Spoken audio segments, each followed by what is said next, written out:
Hey everyone, my name is Jake and welcome to r/Maliciouscompliance. But before we do start with the stories, I just want to show you something real quick. So if you look on screen right now, this is the amount of people who are subscribed to the channel, and this is the amount of people who aren't. So if you aren't subscribed, then please do hit subscribe down below so that you never miss out on another video. If you can try and get us to 100,000 subscribers, that would be amazing. But enough of that, let's get right into the stories. Want a child ticket? Sorry man, can't let you in. So here in the UK, a 15 rated film means that you have to be 15 to see the film. No exceptions. Back a few years ago, we had two ticket types at my cinema. Adult and child. It's since changed to incorporate a teen ticket. Child was under 15 and adult was anything 15 and above. This guy comes in with his mates, back of the queue to get in, but can be heard throughout the foyer being all loud and obnoxious. And the generalization I've found in my experience in the cinema is that if they're teens on their own and they're loud and obnoxious in the foyer, there's a high chance they'll be the same during the film and generally be a nightmare in the screen. I start to notice some other people in the queue looking over at him and rolling their eyes. I get the pleasure of serving this guy. Comes up to me, still shouting over his mates who are getting served by some of my colleagues, and asks for a ticket to see this 15 rated film. Can't remember which, one of these low budget, crappy horrors that have come out in their many sequels recently. Insidious or Sinister or Annabelle or whatever. He looks about 16 or 17, but since he said a ticket, work script autopilot takes over as I know how old he is so that I can sell him the correct ticket type. Him being the person he is, and probably since he's gotten away with it before to get a cheaper ticket price, said he was 14. The moment he said that, a massive grin washes over my face. Sorry mate, this film's a 15. Holding back my glee at not having to deal with his BS for the next 2 hours. I can't let you in. No amount of begging and pleading would make me budge, so he asks to speak to a manager. Manager comes down, sides with me, and he's on his way. Day ruined. Surely the guy was smart enough to realise that it was a 15 rated film and 14-year-olds can't go and see it, but maybe not. You're only a builder. What the hell do you know? Just build the damn thing to spec. I grew up in a small community on an island off the coast of a thriving metropolitan area. It had its ups and downs, but was generally a pretty quiet sort of life. The community had a fairly large immigrant population from various European countries, and one of those was, well, let's call him John. John the Builder. He and his numerous brothers had all moved to the island together and started a construction company. John was a big, affable man, easygoing and always smiling. He spoke excellent English, but with a thick accent. Some people assumed his accent meant his grasp of business was lacking, but usually not for long. Within a decade or so of moving there, John and his brothers were pretty much the only builders of note on the island, and anything bigger than a garden shed would go through them. Around that time, my granddad retired and moved to the island with my grandma.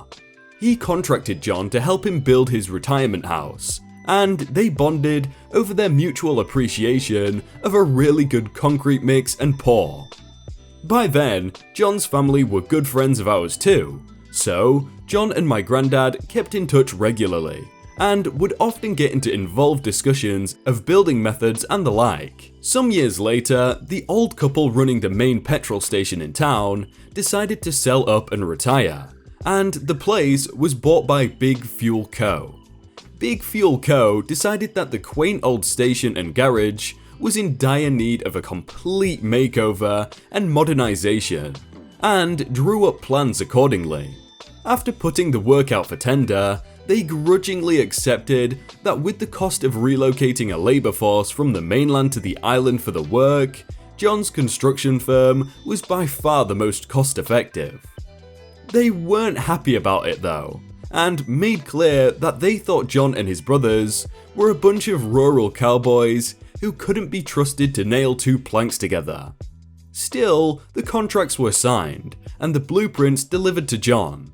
As well as the usual amenities, the new station was to have a high, artistically stylish roof over the fuel pumps, held up by two support pillars. You know the sort of thing. John read the plans, thought about the stiff sea breezes the location was subject to, and frowned. He took the blueprints around to my granddad and discussed them.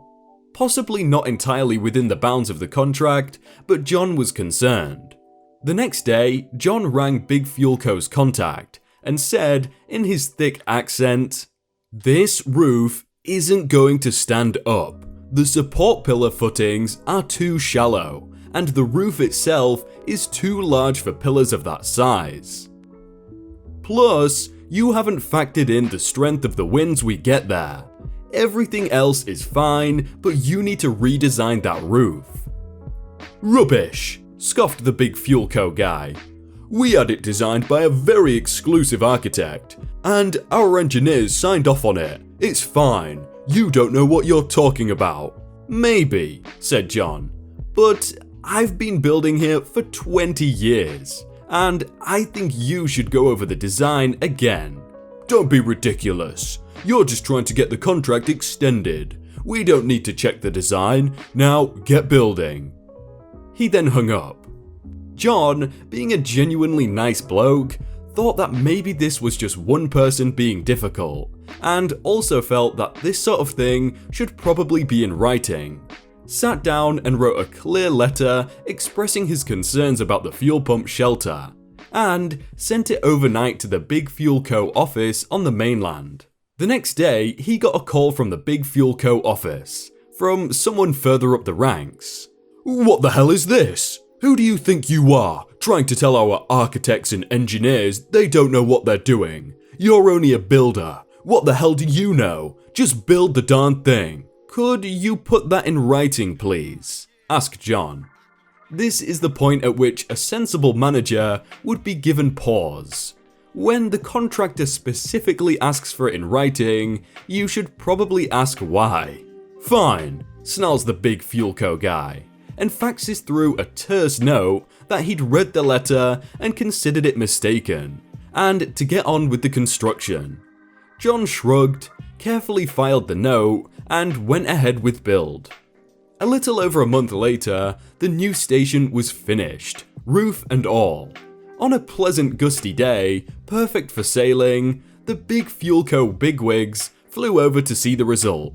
Standing there with John and a curious crowd of locals, they watched as the shiny new stylish roof danced and swayed in the wind, in a manner decidedly unlikely to reassure anyone thinking of refueling their car underneath it. "What is this?" inquired the Big Fuel Co. boss. "Just what I tried to warn you about," replied John. "BS. You messed up the construction and now you're trying to pin it on us. We're not paying for this. You're going to need to tear it down at your expense and build it right." "It's built exactly to your blueprints," said John. "If you want it rebuilt, you'll have to pay for it, preferably with a new design." "Not a chance. This is on you, and if you try and dodge responsibility for it, we'll sue." "Sounds good," said John. "See you in court." So the fuel station was cordoned off, and legal proceedings went ahead. I don't know much about them, but at some point I do know something like this happened. Defense. You may call your first expert witness. "Thank you, Your Honor. We call Professor, my granddad, internationally recognized civil engineer, who chaired the report into the bridge collapse and was head of engineering at the blank university for 25 years. Big Fuel Co.'s legal team, Thank you for joining us, Professor. Would you please tell the court how you first learned of the project in question?"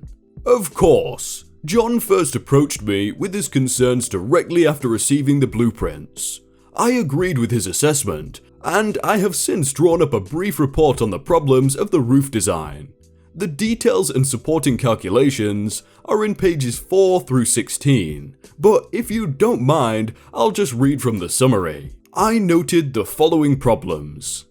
Big Fuel Co.'s legal team, oh no. What with that and the note John had, it didn't take long to be settled. Big Fuel Co. was on the hook for all of it, plus legal fees. They had to pay John to tear down the unstable roof and build a new one, designed by a different architect and checked by off-site engineers. Nonetheless, when John got the new plans, he rang Big Fuel Co. and said, "Hope you don't mind, I'm just going to run these past the professor before we get started." How do people not know that by now? Literally, if someone says, "Oh, can you put that in writing?" then you need to question it straight away because you're definitely in the wrong. Builder malicious compliance earns cash. So this was spurred on by John vs Big Fuel Co. I have a story told to me about 20 years ago by a builder friend. One of the things builders hate is an architect or draftsman who assume that builders are thicker than the two short planks they've been told to nail together. My friend agrees to a contract to build an extension to a house in Wales. Hilly Wales. The only problem is that the couple asking for the work has picked the worst pig-headed type of architect money can possibly buy. He gets the plans and starts the build, but before long, he notices something odd about the drawings for the new extension, and calls the architect to query it. The architect isn't having any of it, giving him the whole, "just do your job, the plans are fine," without even letting my friend finish explaining the problem. Well, fine. Before long, the architect comes to site at the owner's request. They're in on it, and walks into the main part of the house to see the problem. The doorway through to the extension is only 3 foot tall. My friend is in the extension, so he storms round to ask what the heck is going on, blaming the builder all the way. When he gets into the extension room, the doorway is in fact the regulation height, but the architect hadn't factored in the slope of the hill, and the fact that the adjoining room in the existing house, the floor is considerably higher than the floor of the extension due to the hill, and given the extension has an outside door. After my friend patiently explained how the plans were wrong, the architect agrees to pay for the builder to put it right. He haggles the architect up to £500, proceeds to take a sledgehammer and knock out the remaining part of the door.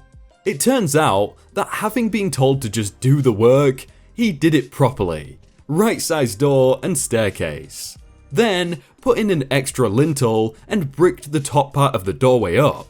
Made good so it wasn't obvious. Hid the detached staircase he'd ordered and waited for the inevitable to happen. 500 quid for an hour's work. Edit. A few people having issues visualizing this one. In short, extension floor was quite a bit lower than the existing house, but on the plans there are no stairs and the adjoining door is positioned on the floor of the extension. This height difference results in an unusable door. Thank goodness he had the forethought to build it right, ignoring the plans, then maliciously complying with a temporary fix to match the plans he was told to follow. I'm really liking these builder stories. I never realised the connection between like the architects, the owners, and the builders, but it's quite fun. Lie about a return? Eh? So this happened a couple of years ago. I was getting into home mead making, and I wanted to buy a bottling machine to make things a little easier. I go on Amazon and buy one that is the best from the price, but was still a little over $300, so not a small investment either. The merchant sends it out. It was through a third party, not Amazon. It arrives and it's defective. The nozzle on it was manufactured wrong and liquid couldn't pass through it, which was the point of the whole thing. I contact the company about it. I was very relaxed about it. It's no one's fault really, but I'd like a working one. And I asked them to send me a new valve, or I can send the whole machine back, or whatever they want. They email me back, instant aggro. They say I set up the machine wrong, and I probably broke it, etc. We go back and forth a bit, and it's very obvious that the machine is broken, and he thinks I'm a giant idiot. So it's obvious he's not going to let me return it, and I go through Amazon to get a refund. They send me another email, even more aggro, saying that I was ruining his Christmas, and that I was too stupid to use the machine. He actually used the word stupid. Now, here's the compliance bit. I elevated the complaint on Amazon, and there's a kind of monitored contact between me, Amazon, and the merchant. In his first message in this exchange, he claims to have received the machine and it works fine. And I really am the idiot he claims me to be, and I am harassing him unfairly. Cut to me in my kitchen, staring at the totally unreturned machine, very confused look on my face. I mean, we had been troubleshooting the thing that morning, and he was pointedly not giving me return information, so I'm not sure what play he was going for.